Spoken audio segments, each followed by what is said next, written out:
নিলয় আসতে প্লিজ, কেউ শুনে ফেলবে। শুনুক না। প্যার কিয়া তো ডার না কিয়া। ভয় পাচ্ছ কেন? আমার ভয় করছে, প্লিজ আসতে। এমনিতেই লুকিয়ে লুকিয়ে এসেছি, কেউ দেখে ফেললে সমস্যা হবে। হ্যাঁ, আসতেই তো করছি। আর কোনো ভয় নেই। শুরু করলে কখন শেষ হবে নিজেও টের পাবে না। ভয় পাবো না? আব্বু আম্মু এদিকে এসে পড়বে, তখন বকাবকি করবে। এমনিতেই ছাদে আসা বারণ রাতের বেলা। আরে, এত রাতে ছাদে কেউ আসবে না। আর ছাদের দরজা লাগিয়ে দিয়েছি, কেউ আসলেও সমস্যা নেই। যদি কেউ এসে পড়ে তখন কি হবে? আর যে জোরে শব্দ হয় সবাই বুঝে ফেলবে। তখনকারটা তখন দেখা যাবে। ভয় পেও না, গানই তো গাইবো। তোমার যে গলা মাইককে হার মানাবে। ওই দিন ফোনে গান গেয়েছো, আমি ভলিউম কমিয়ে দিয়ে শুনেছি। তুমি কি বলতে চাইছো আমার গলা ভালো না? আমি বেসুরা?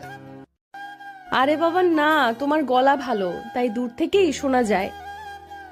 শুনলে শুনবে, জামাই বউ সাদে গান গাইবো কার বাবার কি?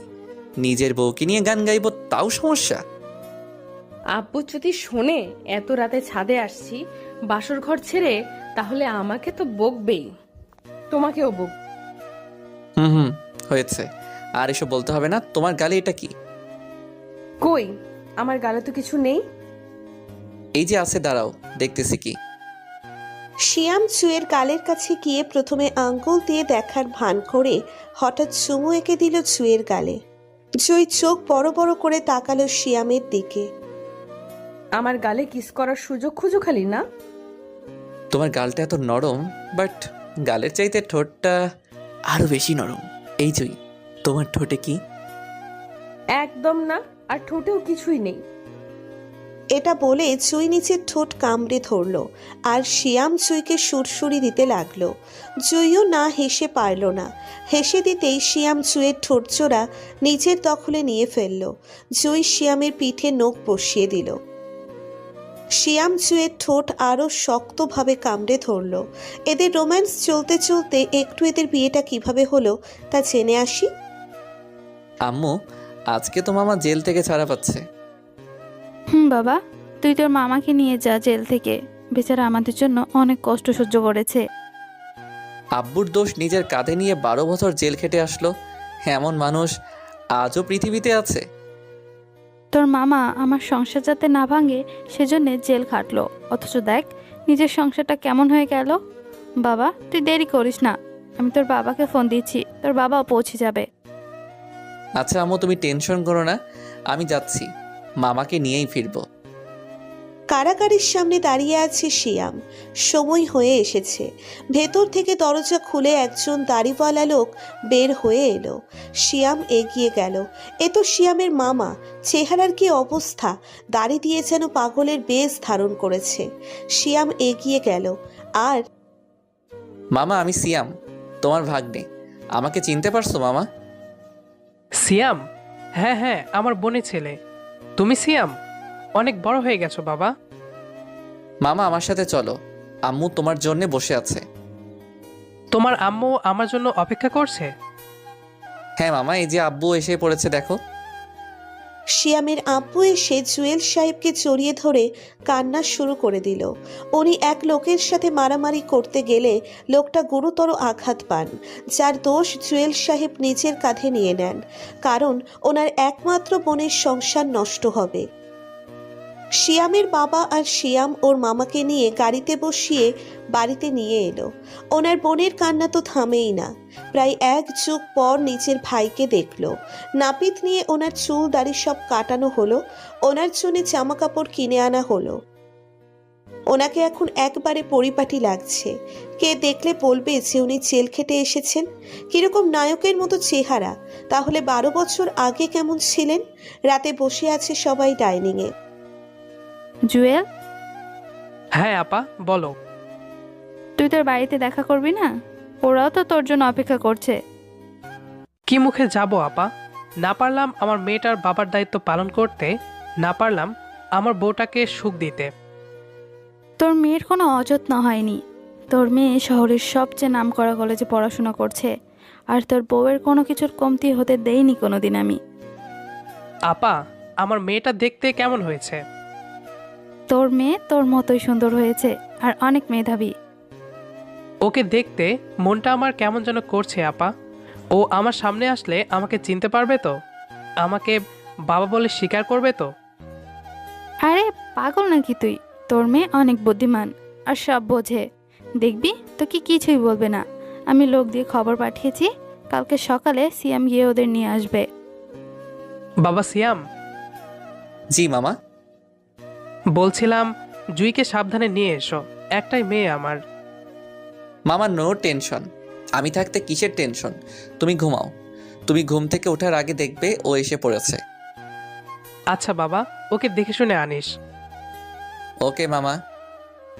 শিয়াম এর আগে জুইকে দেখেছে, কিন্তু ছোটবেলা আরও 5 বছর আগে, বাট সাম্প্রতিক দেখেনি।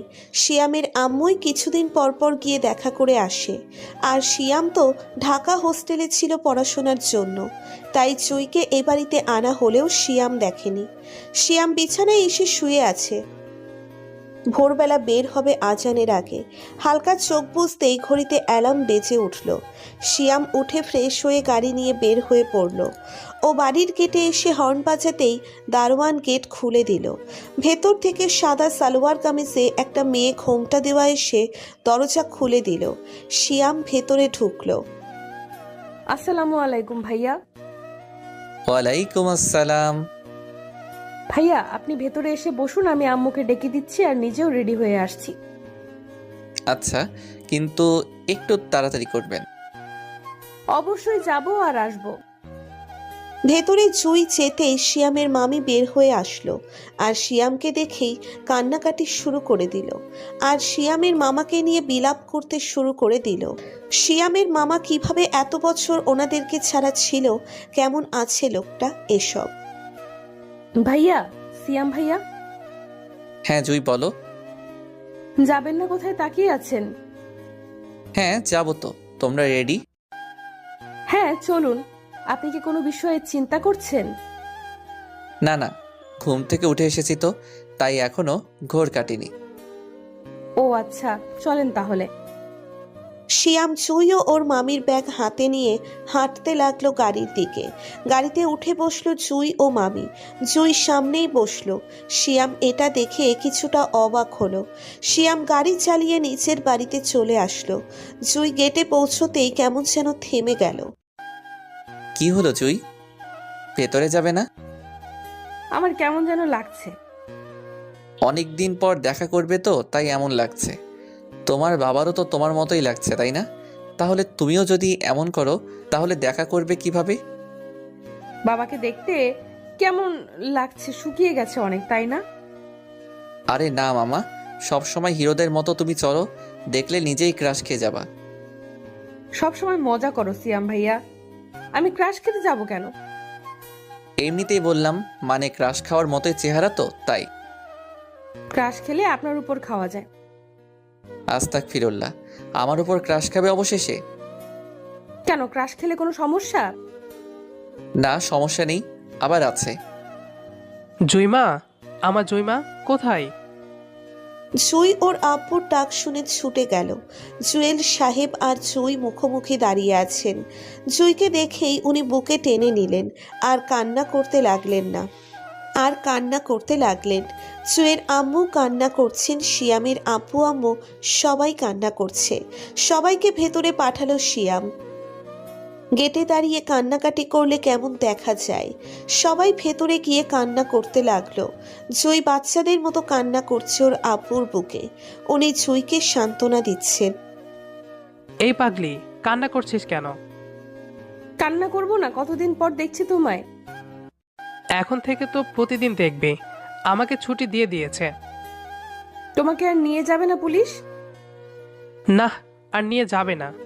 এখন তোর বিয়েটা দিব, তোর বাচ্চাদের সাথে খেলা করে বাকি জীবনটা কাটিয়ে দিব। মামা তুমি এমন একটা ভাব করছো যেন বুড়ো হয়ে গেছো। মাত্র বয়স 35 হয়েছে, এখনই এই অবস্থা? তুই বুঝবি না রে, মেয়ে বড় হলে বাবাদের টেনশন বেড়ে যায়। হুম, মামির সাথে কথা বলো, ওই যে তাকিয়ে আছে কখন থেকে। হ্যাঁ জুয়েল, তুই ভিতরে যা, কোহিনূরের সাথে কথা বল।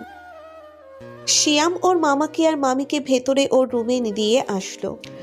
ওনারা একে অপরকে জড়িয়ে ধরে হাইরে কান্না। অল্প বয়সে বিয়ে হয়েছে, তার উপর এত বছর আলাদা ছিলেন। রাতে সবাই মিলে ডাইনিংয়ে বসে গল্প করছেন। শিয়াম ওর রুমে বসেছিল। ঠিক তখনই চুই আসলো ওর রুমে। ও ফোন রেখে উঠে বসলো। সারাদিন ফোনে কি করেন? যখনই দেখি তখনই ফোনে থাকেন। অফিসের কাজগুলো দেখতেছিলাম। আব্বু অফিস আমার নামে বুঝিয়ে দিবেন, তাই একটু চাপে আছি। ও পড়াশোনা আর করবেন না? মাস্টার্স তো শেষ করলাম, এবার দেখি ভবিষ্যতে কি করা যায়। বিয়ে শাদী করবেন নাকি সিঙ্গেল থাকার চিন্তা ভাবনা আছে? আব্বু আম্মু বিয়ে না করালে কিভাবে করব বলো? ফুফা ফুফি তো বিয়ের কথাই বলছেন আপনার। বিয়ের কথা? কার বিয়ে? আমার? সত্যি? অসম্ভব। আজকে চাঁদ কোন দিকে উঠেছে? আরে বিয়ের কথাই তো বলেছে, এত খুশি হওয়ার কি আছে? আমার কাছে অনেক কিছু। বয়স হয়েছে বাট এখনো বিয়ে নিয়ে কিছুই বলে না। এই জুই বসো, এইদিকে আর কি বলেছে? বলেছে তো অনেক কিছুই, বাট আমাকে না বের করে দিল। বলল তোমার রুম থেকে ঘুরে আসতে। আর ওনারা কি যেন আলাপ করছেন। ও থাক, বিয়ে হলে হবে, তখন দেখা যাবে। এখন বলো কি খাবা? এত রাতে কি খাবো? আর ডিনার করলাম তো। অনলাইনে অর্ডার দেই কিছু, রাতে অনেক ক্ষুধা লাগে। লাগবে না, এমনিতেই আজকে অনেক কিছু খেয়ে ফেলেছি। তাহলে আইসক্রিম? আইসক্রিম খাই, কি বলো? বাট এত রাতে আইসক্রিম পাবেন কোথায়? ফ্রিজে আছে, নিয়ে আসি। ওয়েট। শিয়াম উঠে বাইরে গেল। আর একটু পরে 2টা কাচের বাটি আর চামচ নিয়ে ফিরে এলো। এতগুলো কেন এনেছেন? খাবো, আর কি করব? মাথায় দেওয়ার জন্য তো আনিনি। আপনি খান, আমি এত খেতে পারবো না। হ্যাঁ, একটুখানি জিনিস আবার ঢং। আচ্ছা তুমি খাও, যতটুকু পারো, বাকিটা আমি খেয়ে নিব। তাই বলে আমার এটুটা খাবেন? তো কি, আমরা তো রিলেটিভ। আচ্ছা আপনার খেতে হবে না, আমিই খাচ্ছি। শিয়াম আর চুই আইসক্রিম খেয়ে চেঁচার মতো যার যার ঘরে গিয়ে শুয়ে পড়ল।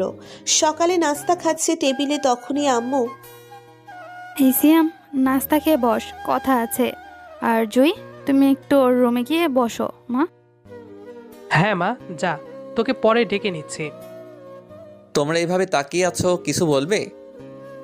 হ্যাঁ বাবা, বলবো বলেই তো থাকতে বললাম। এই সিয়াম, একটা কথা বলতো। বলো, কি বলবে? জুইকে তোর কেমন লাগে? হঠাৎ এই প্রশ্ন কেন? বল না, জিজ্ঞেস করলাম। বল কেমন লাগে? ভালোই লাগে। ও ভালো মেয়ে, ভালোই লাগবে, এটাই স্বাভাবিক। ওকে তোর সাথে বিয়ে দিব, কোনো আপত্তি আছে তোর? বিয়ে? হঠাৎ বিয়ে? তোর আপত্তি আছে কিনা সেটা বল। না, তবে জুইকে জিজ্ঞাসা করে নাও। আমি জিজ্ঞেস করছি। এই জুই, জুই, মা এদিকে আয়। হ্যাঁ আব্বু বলো। তোর সিয়াম ভাইয়ের সাথে তোর বিয়ে আজকে, তোর কোনো আপত্তি আছে? না, আপত্তি থাকবে কেন? সিয়াম ভাইয়া অনেক ভালো। তাহলে ভাইয়া বলা বাদ দেন, আর উনি আর ওগো বলার অভ্যাস করেন। সবার হাসি আনন্দেই বিকালে ওদের বিয়েটা সম্পন্ন হলো। রাতে বাসর ঘরে প্রবেশ করলো শিয়াম। জুই এসে ওকে সালাম করলো। এখানে দুধ রাখা আছে, খেয়ে নেন। আইসক্রিম হলে ভালো হতো। বাসরাতে কেউ আইসক্রিম খায়? খাই না, তবে আমি নতুন ট্রেন চালু করব ভাবতেছি। আইসক্রিম পাবেন কোথায় এখন?